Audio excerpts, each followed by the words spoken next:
So I wanted to share with you guys an interesting fact about how the Korean language was written back in the days before it was written the way that we know Korean today. So as you will see here in this text, you will notice, like for those who are familiarized with the Korean language and also the Chinese language, back in the days, the Koreans actually used to integrate Chinese characters into their language itself, aside from the Hangul, which is the Korean alphabetical system that they use nowadays to be able to write everyday text. So back in the days, they actually adapted the Chinese characters, as you will see here in this text. Like for example, this character right here, this is the character for the word language in Chinese.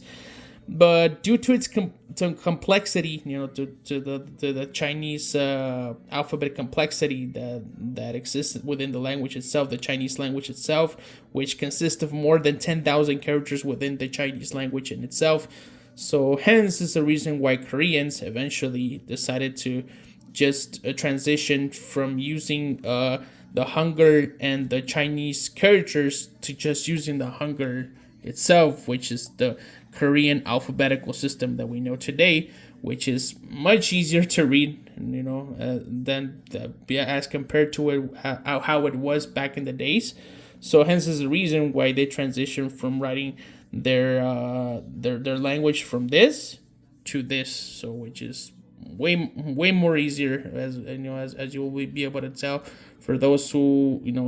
get into like studying Korean and all that stuff. You'll be able to notice that it's like reading this is a whole lot easier than reading this, because back in the days, reading Chinese characters,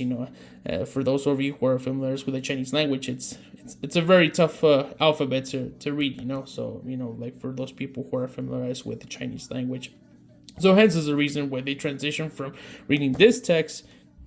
to reading this text, which is a whole lot easier than reading this. So just wanted to share that interesting fact with you guys.